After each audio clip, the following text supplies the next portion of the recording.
Bueno, como les dije, vamos a tocar el tema hoy sobre el cristiano y el sufrimiento en general.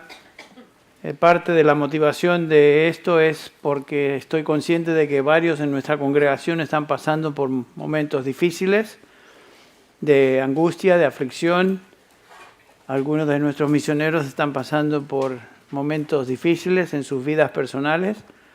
Sabemos la situación de los Corral en España, sabemos la situación también de los Jaimes. Julia acaba de perder su papá en Colombia y estamos conscientes de este sentido de sufrimiento que cuando uno de nuestros miembros se afecta, todo el cuerpo es afectado. Así que por esa razón pensé que sería apropiado tocar el tema este.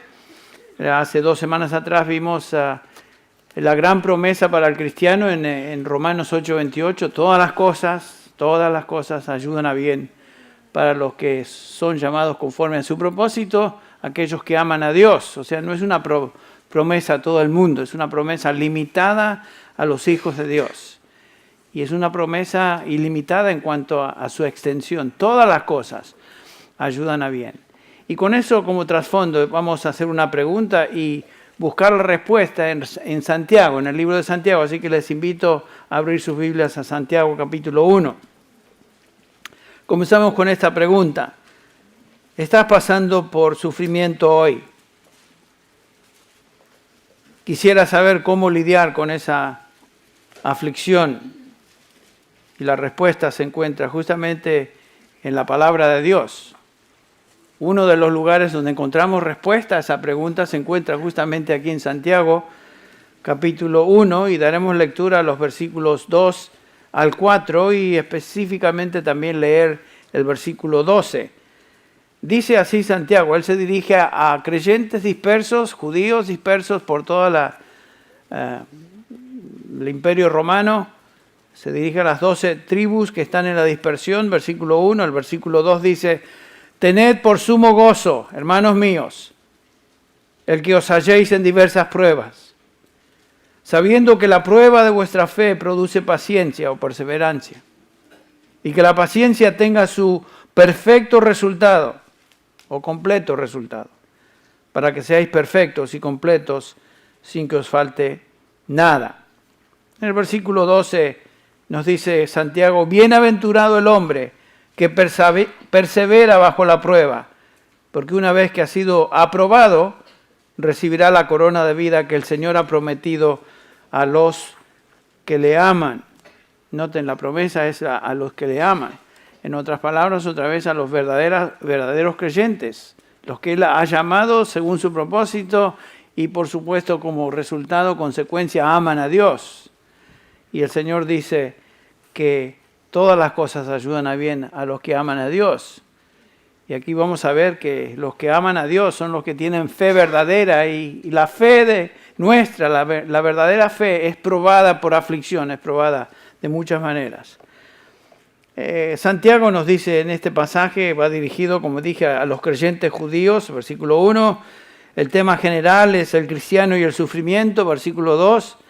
Y en general, parte de eso es también lo que un cristiano debe saber sobre el sufrimiento y los resultados de la aflicción en la vida de un cristiano. Hemos aprendido en el pasado que según lo que nos declara la palabra de Dios, la aflicción no se limita simplemente a los creyentes. Nos dice, ustedes recuerdan las palabras de Job 5:7, todo ser humano sin distinción pasa a través de pruebas, aflicción. Dice Job, porque el hombre nace para la aflicción como las chispas vuelan hacia arriba, es natural.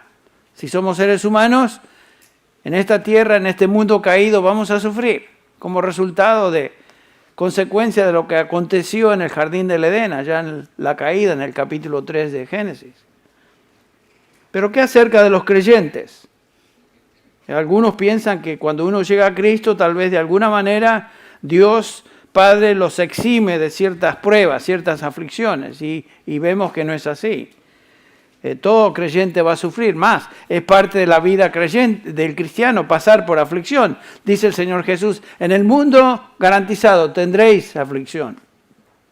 Tendréis aflicción, una promesa. Mas confiad, yo he vencido al mundo. sea que todo cristiano atraviesa por tribulación, atraviesa por diferentes pruebas. La diferencia es cómo una persona reacciona ante la aflicción. La prueba, como veremos en la vida de un hijo de Dios, tiene un efecto purificador. Demuestra que él posee una fe genuina. Mientras que las pruebas en la vida de una persona que no conoce a Dios, que tal vez profesa conocer a Dios, las pruebas tienen un efecto negativo. La diferencia otra vez es cómo uno reacciona ante las pruebas, la aflicción. Y ustedes notaron aquí en el versículo 12 que los que perseveran aman a Dios y los que aman a Dios perseveran. Obviamente Santiago tiene en mente a verdaderos creyentes. Una fe genuina se demuestra por amor de Dios, aunque este amor a Dios sea un amor débil muchas veces. El versículo 12 también nos dice que el cristiano, el que ama a Dios, persevera en medio de la prueba. Como el creyente Job, sale victorioso y pasa por ese examen de su fe. En otras palabras, la fe de un hijo de Dios no se destruye por las pruebas que él sufre en esta vida. No, él permanece firme hasta el fin. ¿Por qué? Porque Dios es por nosotros. Claramente nos dice Pablo, si Dios es por nosotros, ¿quién contra nosotros? ¿Y qué contra nosotros? No importa lo que venga. Sabemos que el poder de Dios Padre está por nosotros. Sabemos que Dios Hijo intercede por nosotros. Y sabemos también, según Romanos 8, que el Espíritu Santo intercede por nosotros. Noten, la Trinidad está a favor nuestra. Si Dios es por nosotros, Padre, Hijo, Espíritu Santo, ¿quién contra nosotros? Esa es la idea. Dios garantiza la seguridad eterna de cada uno de sus hijos y su perseverancia en la fe. Dios es fiel en guardar a los suyos y los suyos, por su parte, perseveran en la fe. El que comenzó la buena obra en vosotros, Pablo lo dice claramente, la perfeccionará hasta el día de ¿qué? Hasta el día de Jesucristo. Entonces, una pregunta que trataremos de contestar hoy es la siguiente: ¿cómo podemos perseverar en medio de las pruebas y obtener el máximo provecho de estas pruebas? Sí vamos a perseverar si somos hijos de Dios, pero ¿cómo enfrentarnos a las pruebas? Es lo que Santiago nos enseña en este pasaje, versículos del 2 al 4. Y vamos a notar 3 elementos aquí para perseverar en medio de las pruebas y así obtener por medio de las pruebas, el provecho máximo. En primer lugar, para perseverar en la prueba, nos dice Santiago, debemos de tener una actitud de gozo. Versículo 2.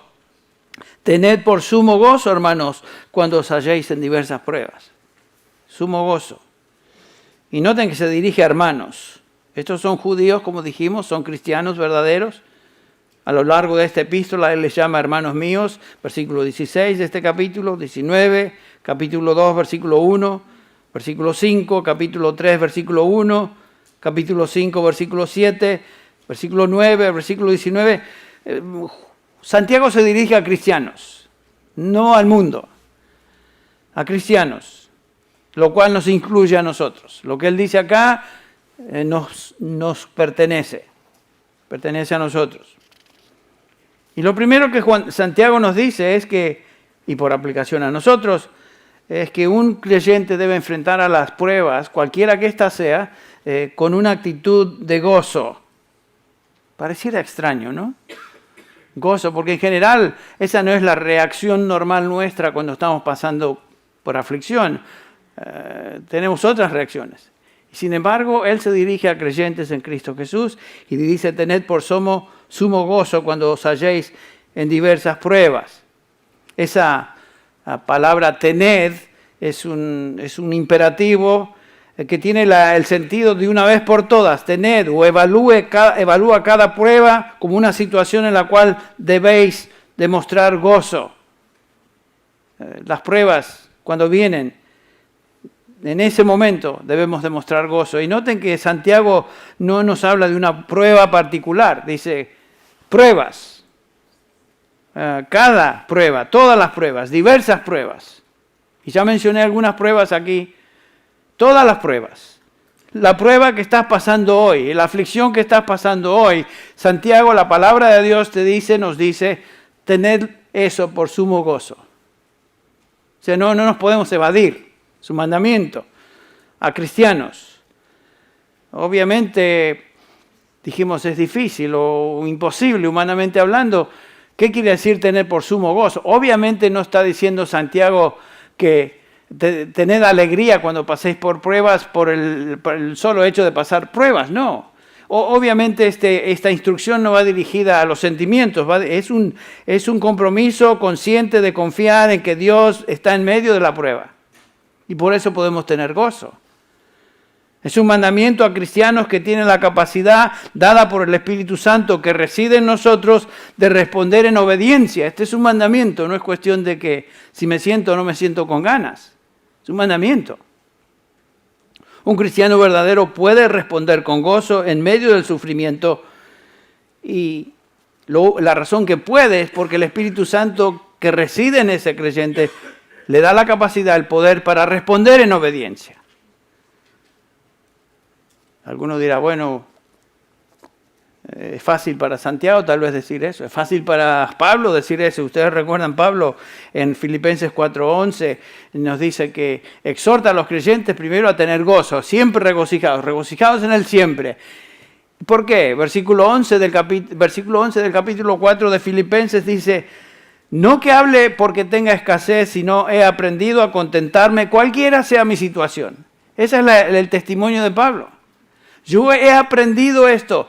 No es algo que automáticamente vino a mí, sino que he aprendido esto. Sé vivir en pobreza, sé vivir en prosperidad, en todo y por todo. He aprendido el secreto tanto de estar saciado como de tener hambre, de tener abundancia, como de sufrir necesidad. En todo me contento. Ese es el gozo al cual se refiere Pablo.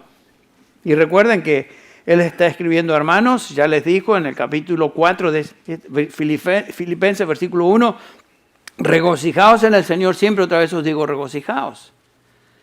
¿Y dónde se encontraba Pablo cuando escribe esta epístola? Cuando escribe estas palabras, se encontraba encadenado a guardias romanos en Roma.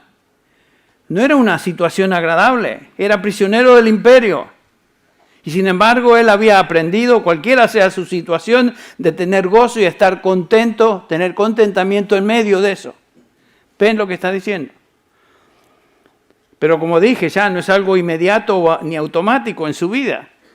Él había aprendido, él había cultivado esa actitud de gozo a través de diversas pruebas.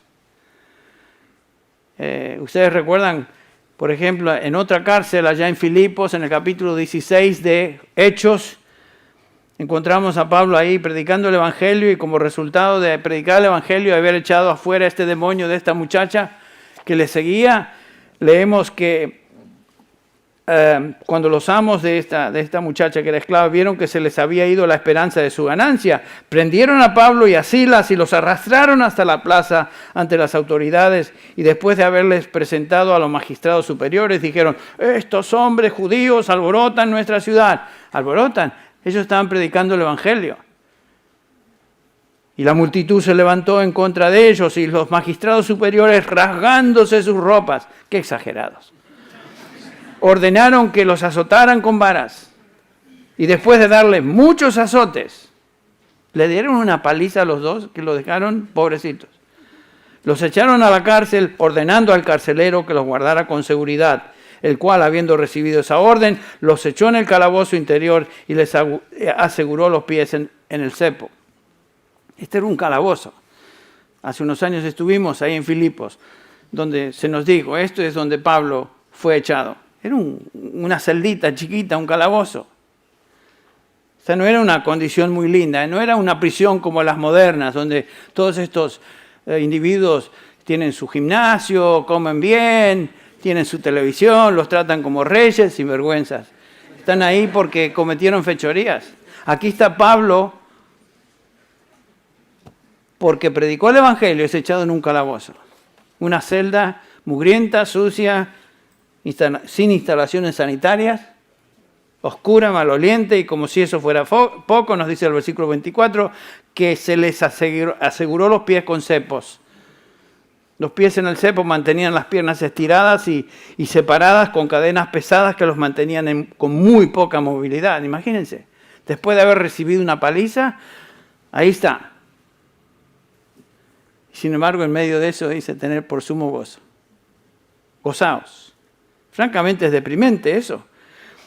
Y sin embargo leemos ahí en el versículo 25 de Hechos 16, como a medianoche, Pablo y Silas oraban y cantaban himnos a Dios y los presos los escuchaban. Noten, cantaban himnos a Dios con todo el dolor, con todas las heridas, cantaban himnos a Dios. Pablo y Silas están demostrando esta actitud sobrenatural, increíble, de gozo, a pesar de la prueba tan difícil que solo un hijo de Dios puede tener. Solo un hijo de Dios puede hacer eso. Ahora, Pablo y Silas estaban demostrando esa actitud y, por supuesto, Pablo nos dice que él había aprendido a responder con gozo a las pruebas a través del camino. Ustedes recuerdan allá en el capítulo 12 de 2 de Corintios, donde él habla de un aguijón en su carne, estaba sufriendo ese ataque de Satanás y rogó al Señor 3 veces, el versículo 8, que lo quitara de mí y el Señor le dijo, bástate en mi gracia. Bueno, entonces la reacción de Pablo fue finalmente, voy a dejar de pedir que Dios me quite la prueba, sino que me voy a someter a la prueba, como veremos. Más bien dice, me gozaré en mis tribulaciones, para que repose en mí el poder de Cristo. Vemos esas cosas como cosas rarísimas. ¿Qué es eso? Claro, porque estamos tan acostumbrados a pensar de una manera no bíblica cuando enfrentamos pruebas. Pensamos de una manera natural y nos inclinamos a seguir lo que sentimos en lugar de pensar bíblicamente. Ok, estoy pasando por prueba. ¿Qué es lo que Dios quiere para mí ahora? En este momento. ¿Cómo lo enfrento? Bueno, dice Santiago, volviendo a nuestro pasaje, tened por sumo gozo. Ahora, esta no es una sonrisita forzada, sino que habla de un gozo real, genuino. ¿Cómo? ¿Cuándo? Cuando la palabra jotan quiere decir siempre, que todas las veces que las pruebas vengan, y otra vez noten lo que podría haber dicho, si vienen las pruebas tened gozo, pero él dijo no, cuando vengan, en otras palabras, van a venir, lo da por sentado, van a venir, en el mundo tendréis aflicción. Y cuando vengan estas pruebas, dice Santiago, enfrentadlas con gozo. Bueno, las pruebas duelen, ¿no? Cuando estamos pasando por aflicción, y cada uno de nosotros sabemos, son difíciles de sobrellevar, pero son necesarias. Por eso el Señor las envía. Fíjense 2 páginas más adelante, ahí en 1 Pedro, Pedro se dirige a creyentes también que están ahí en la diáspora, en la dispersión, creyentes judíos sufriendo también.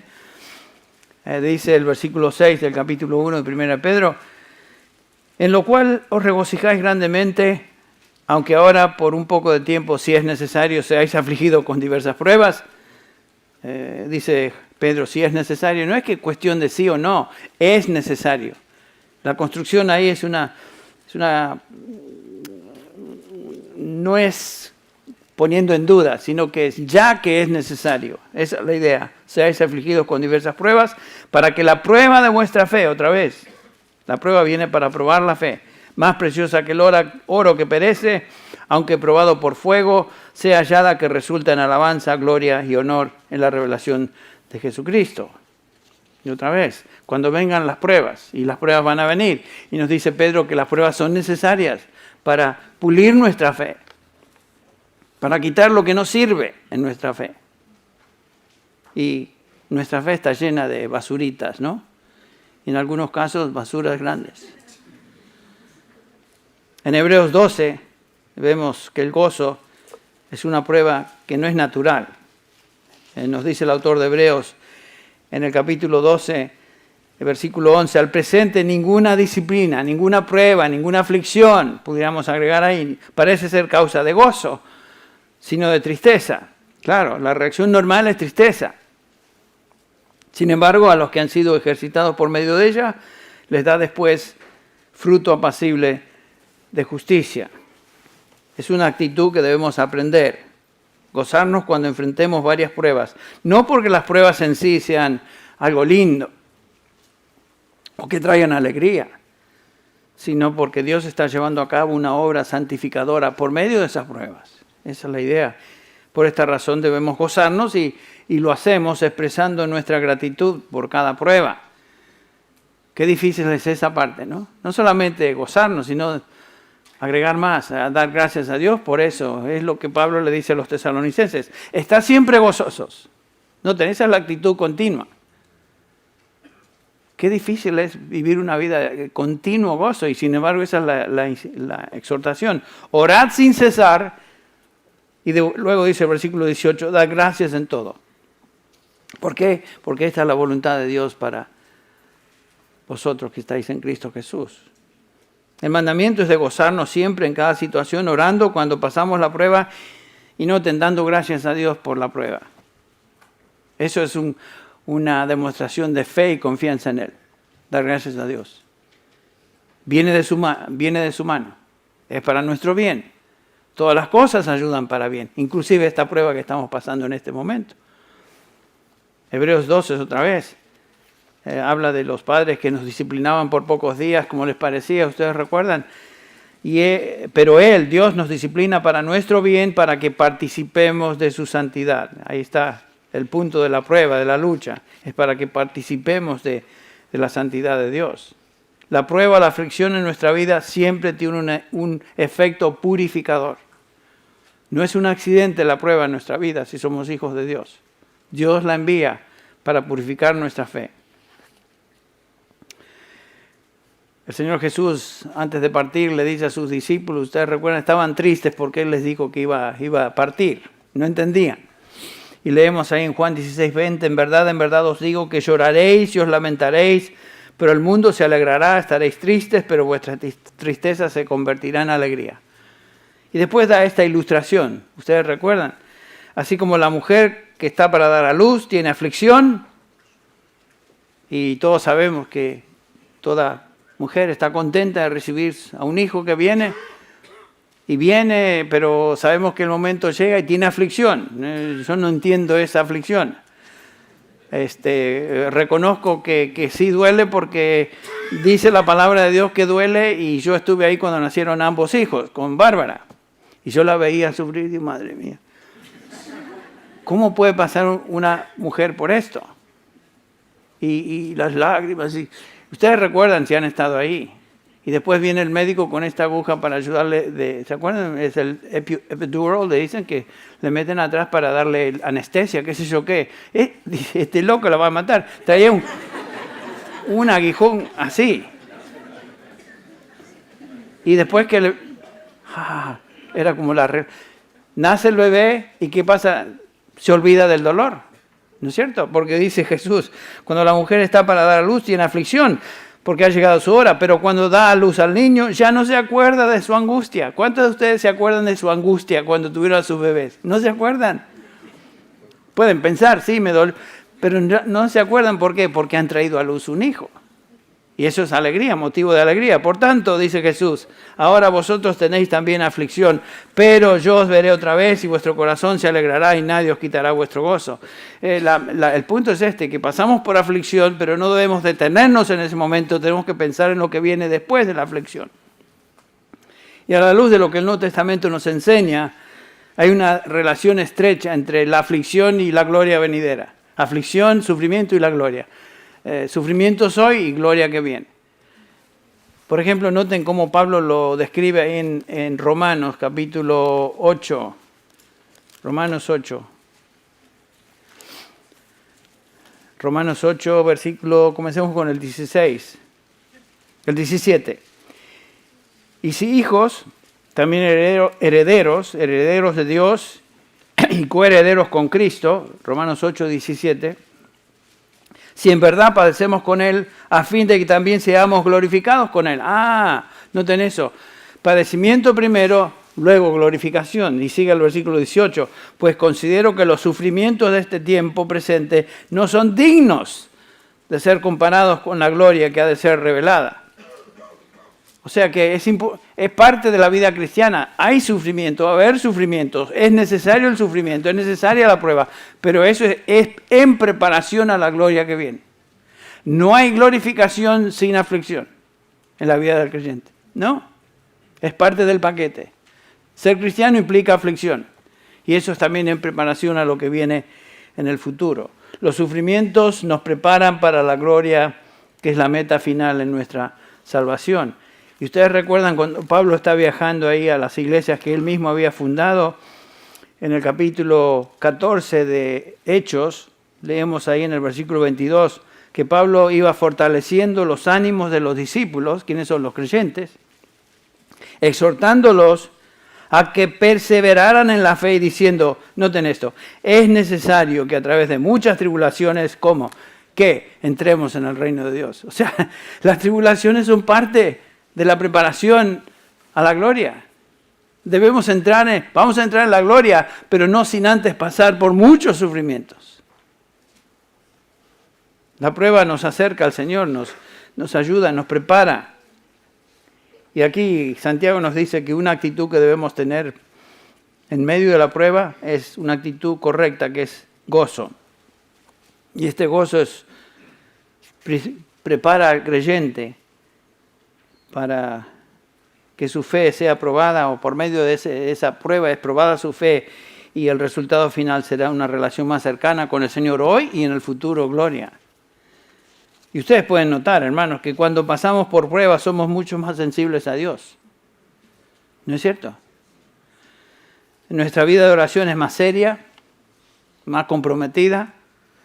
Todos estos días hemos escuchado de necesidades de ustedes, hermanos, de los Corral, y que de alguna manera nos volcamos a la situación y pensamos en ellos y las necesidades de otros hermanos aquí en esta congregación sufriendo, y eso nos mueve a orar, ser más sensibles a las cosas de Dios, ser más sensibles a las necesidades y a la aflicción. Y comenzamos a escudriñar las Escrituras con mayor empeño, buscamos la respuesta a esa condición en su palabra. Eso es para bien. ¿Ven? Asistimos a la iglesia, escuchamos la predicación de su palabra con un sentido de anticipación. Porque aquí no venimos a que se nos entretenga, aquí venimos para escuchar qué Dios dice en su palabra. Y por supuesto, la prueba nos acerca al Señor, que es la fuente de todo gozo. En 2 Corintios, otra vez, me refiero a ese pasaje, Pablo pidió al Señor, quítame de esto, esta aflicción, ese aguijón en la carne, y el Señor me dijo, no, bástate mi gracia, pues mi poder se perfecciona en la debilidad. Por tanto, ¿se acuerdan? Muy gustosamente, dice Pablo, me gloriaré más bien en mis debilidades para que repose sobre mí el poder de Cristo. Me estoy gozando en el dolor. Eso no tiene... La gente del mundo no entiende eso. Porque cuando soy débil, dice, entonces soy ¿qué? Fuerte. El Señor está demostrando su poder. Todo lo puedo en Cristo que me fortalece. Por eso Pablo podía decir eso. La prueba entonces se convirtió en un medio de bendición y regocijo. Y se acercó al Señor en oración, como dice el versículo 8, pidió al Señor, el Señor dijo, mira, yo te voy a sostener, pero por mi gracia en medio de la prueba. No te voy a quitar el aguijón.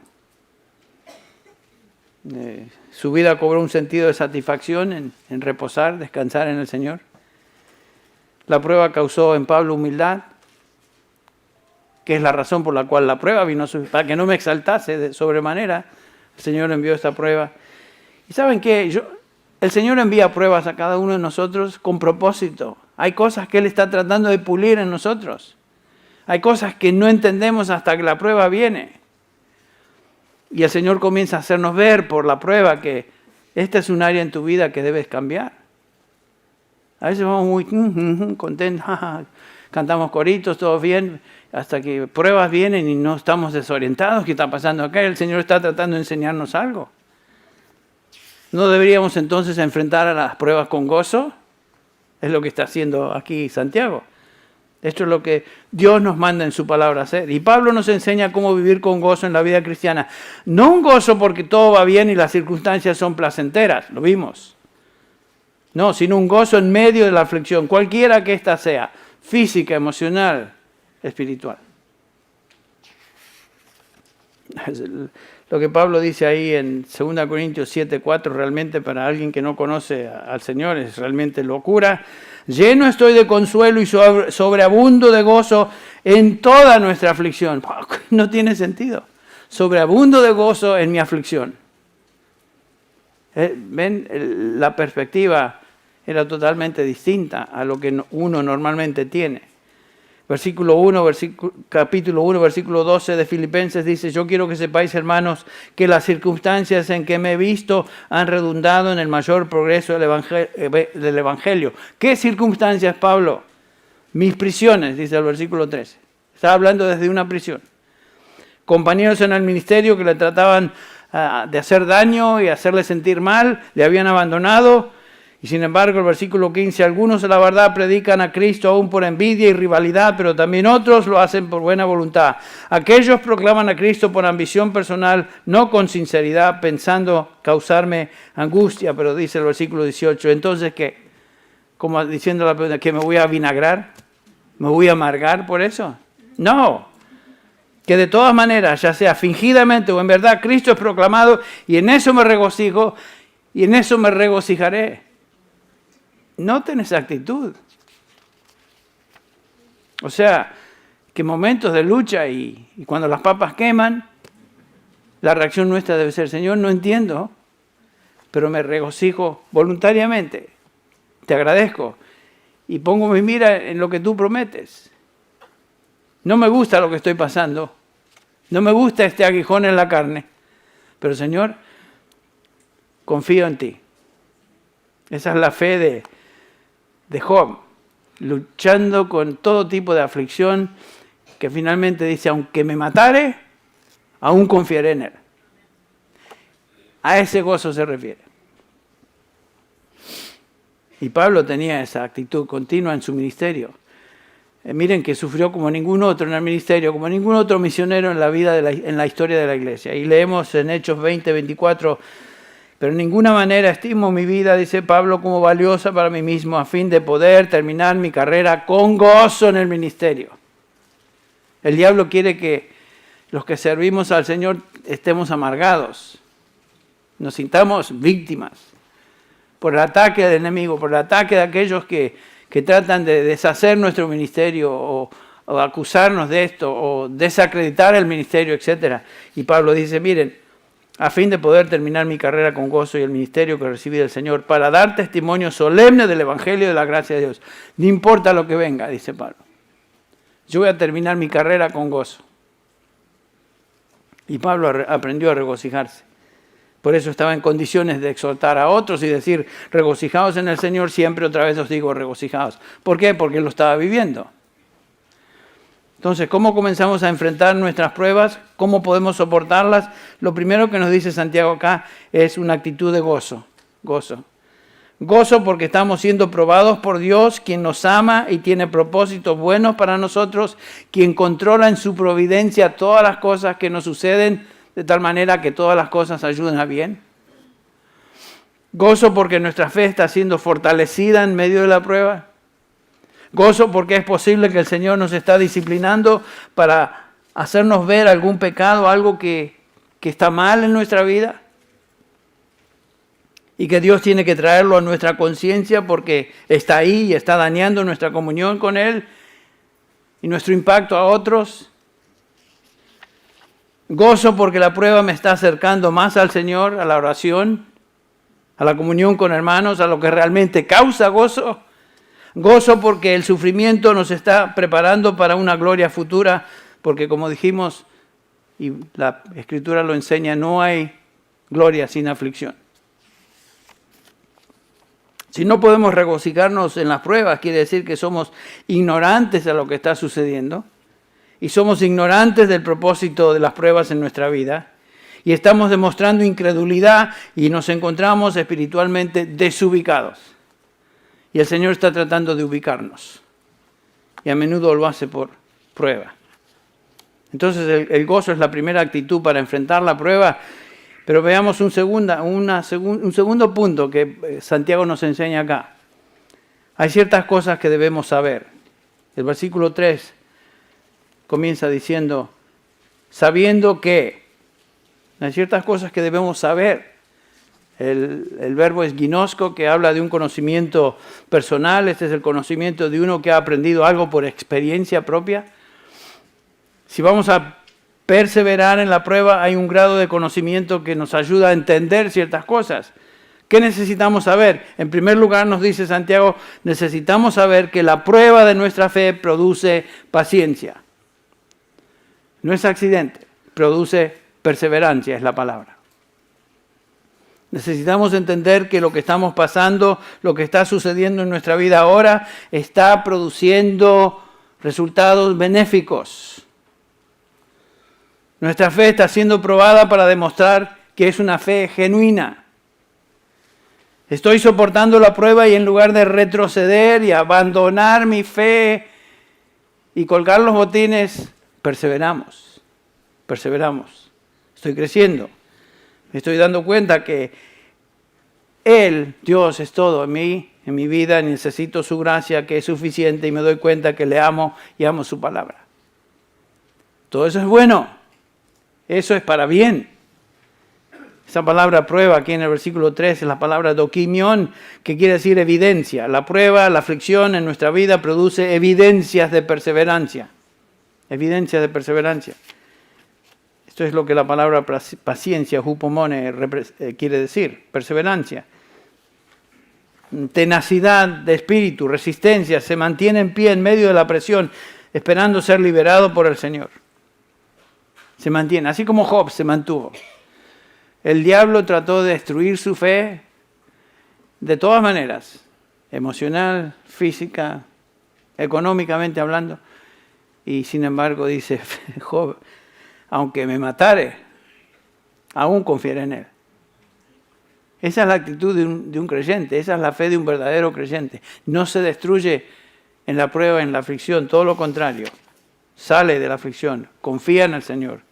¿Por qué? Porque al fin y al cabo el que está detrás de eso es el Señor. El que comenzó la buena obra sigue perseverando, trabajando en Él, perfeccionando. Y entre paréntesis, nos dice Pablo que con esta idea de perseverar en medio de la prueba, 1 Corintios 10:13, no os ha sobrevenido ninguna tentación, ninguna prueba que no sea común a los hombres.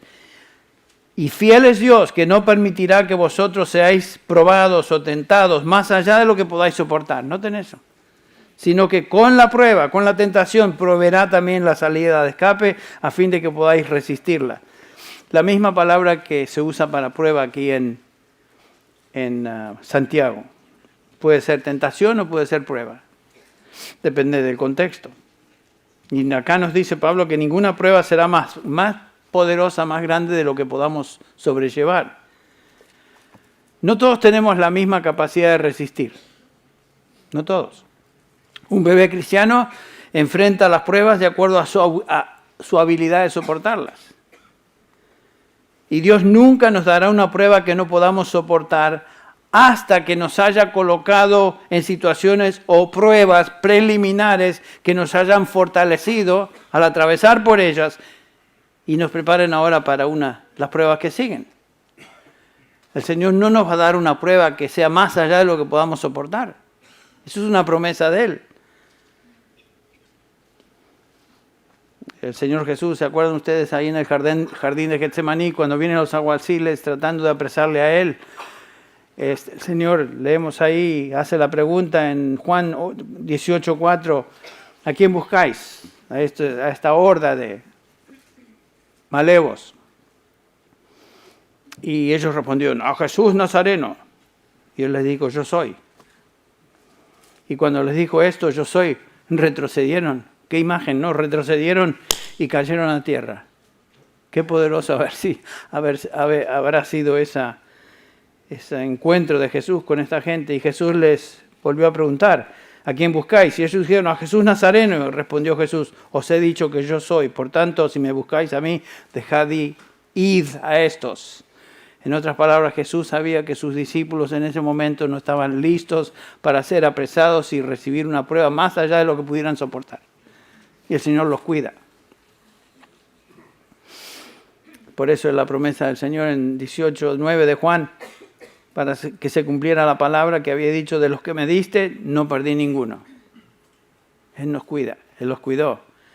El Señor protege a los suyos y no pasarán por más de lo que puedan sobrellevar. Estás pasando por una prueba muy difícil en tu vida según lo que tú percibes. ¿Sabes qué? El Señor no te va a dar una prueba que sea más allá de lo que tú puedas soportar, de lo que yo pueda soportar. Nunca vendrá a nuestra vida, a mi vida, a tu vida, una experiencia tan abrumadora que nos entierre espiritualmente. No, el Señor nos sostiene, el Señor intercede por nosotros. ¿Se acuerdan las palabras de Jesús, particularmente a Pedro? Capítulo 22 de Lucas. Simón, Simón, Satanás os ha pedido para zarandearos. ¿Se acuerdan? Pero yo he rogado por ti, Simón. Tú que te crees el más valiente de todos. Aunque todos te negaren, yo jamás. ¿Sabes qué, Simón? Yo he pedido por ti para que tu fe no falle. Y eso es lo que el Señor está haciendo a favor de cada uno de nosotros. Él está intercediendo a la diestra del Padre, Romanos 8:34, intercediendo por nosotros, pidiendo al Padre que nuestra fe no falle. Y nos sostiene. Intercediendo por ti, intercediendo por mí. El punto que Santiago nos está enseñando acá es que cada prueba está causando en nosotros una habilidad mayor de perseverar. Ese es el punto. Cuando ya hemos pasado la prueba de nuestra fe, nos regocijamos porque la fortaleza ahora ha sido incrementada. Y estamos en condiciones de recibir otras pruebas futuras. Pero el Señor no nos va a dar esas pruebas futuras hasta que pasemos por pruebas preliminares, que tal vez son menores que esa. A veces cuando pasamos una prueba decimos, menos mal, ya la pasé. Pero agárrense, porque el Señor está preparándonos para pruebas futuras. ¡Ay! Qué lindo sería tener unas vacaciones, no de las pruebas. En el mundo tendréis aflicción. Mas confiad. Yo he vencido al mundo y estoy con vosotros. Y no solamente eso, sino que estoy intercediendo a favor de cada uno. A la diestra del Padre. Mis ovejas oyen mi voz y me siguen, yo les doy vida eterna, no perecerán jamás, ni nadie las arrebatará de mi mano. ¿Por qué? Porque Él está intercediendo, Él está pidiendo por nosotros. Y nos está llevando en proceso de crecimiento, madurez. Pasamos de ser bebitos en la fe, a ser jóvenes en la fe, a ser maduros en la fe. Pero ¿cómo pasamos eso? Por medio de pruebas. No vamos a ser maduros sin pasar por pruebas. Cuando las pruebas vienen, entonces debemos pensar, dice Santiago, entender, saber que la prueba de nuestra fe produce perseverancia. Produce perseverancia. Son para nuestro bien. Pero hay un tercer ingrediente, y con esto terminamos, que nos ayuda a soportar la prueba. El primero es una actitud de gozo, el segundo es un recordatorio a entender ciertas cosas y ahora en tercer lugar debemos tener una actitud de sumisión en medio de la prueba. Versículo 4. Y que la paciencia o la perseverancia tenga su perfecto resultado para que seáis perfectos y completos sin que os falte nada. Dice que la perseverancia, tenga su obra completa. Deja que Dios lleve a cabo su obra a través de esa prueba. Este es un mandamiento a someternos a la prueba. No a tratar de evitar la prueba. No a murmurar en medio de la prueba. No a quejarnos en medio de la prueba. No discutir con Dios. No resistirla, sino aceptarla. Eso es lo que Dios tiene para ti hoy. Podemos hacer lo que Pablo hizo. Rogué al Señor 3 veces, 4, 5, 10 veces. Quita esto de mí. El Señor tal vez nos va a contestar, mi gracia es suficiente. Tranquilo, Henry. Estoy contigo. Sí, pero esto duele, lo sé. Por eso te lo envío. Para que crezcas, para que madures. Si tratamos de pelear la prueba, nos exponemos a una disciplina mayor de Dios. Y que ésta se intensifique. Bueno, la única manera de salir de una prueba es atravesarla, pasar por ella.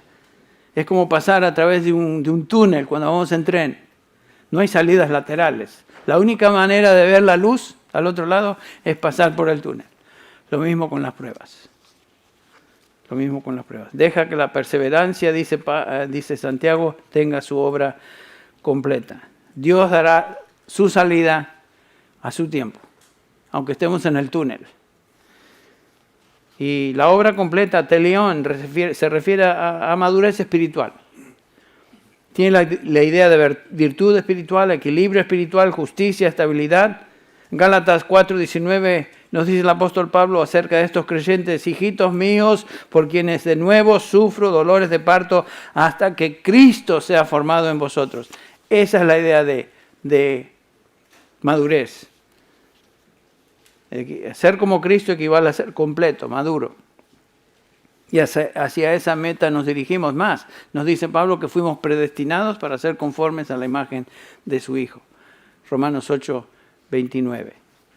Las pruebas me están llevando hacia la madurez. No podemos evitar entonces eso. Tener gozo, saber que nos están fortaleciendo y finalmente nos llevarán a la madurez espiritual, conformidad completa a Cristo Jesús. Santiago dice, hasta que seáis completos, hasta que nada os falte. Qué afirmación tan preciosa, sin que os falte cosa alguna. Hoy no somos lo que habremos de ser, pero vamos en camino. Y el Señor está llevando a cabo esa obra por medio de su palabra, por medio de todo lo que tenemos en la gracia de Dios y por medio de aflicción. No podemos salirnos de la aflicción, hermanos. Ojalá pudiéramos evitarla, pero no es posible. No hay gloria sin aflicción, es lo que nos dice la palabra de Dios. ¿Cómo podemos soportar la prueba? Con una actitud de gozo, sabiendo que el Señor está llevando eso para perfeccionarnos, entendiendo que la prueba produce perseverancia y finalmente sometiéndonos a esa prueba, no luchando, tratando de salirnos de la dificultad, porque según nos promete el Señor, hay luz del otro lado del túnel. El Señor nos va a dar la prueba hasta que Él determine, este es el momento de dar paz, tranquilidad. Y salir de esa prueba hasta que venga la que viene. Así que nunca estamos fuera de las pruebas, porque es el único camino a la gloria. Bueno, vamos a orar para terminar, que el Señor bendiga su palabra y que nos anime por medio de ella. Es lo único que trae paz y gozo en nuestra vida, es su palabra, y gracias a Dios por ella. Vamos a orar para terminar. Terminando, aquí a mi mano de izquierda va a haber unos hermanos dispuestos a hablar, conversar con usted si usted tiene una pregunta específica en cuanto a la vida cristiana, en cuanto al crecimiento, en cuanto a tu relación con Dios, su relación con Dios. Acérquese a mi mano izquierda a los que estarán ahí esperándole. Padre, te damos gracias una vez más esta mañana por tu palabra y por la promesa que tenemos ahí en Santiago. Ayúdanos, Padre, a tener una actitud de gozo. Ayúdanos, Señor, a ver que la prueba es el medio que tú utilizas para ayudarnos a perseverar y finalmente para darnos conformidad a Cristo Jesús, o sea, madurez. Te alabamos en esta mañana, Padre. Gracias por tu palabra, gracias por tu Espíritu que nos enseña. En el nombre de Jesús pedimos estas cosas. Amén.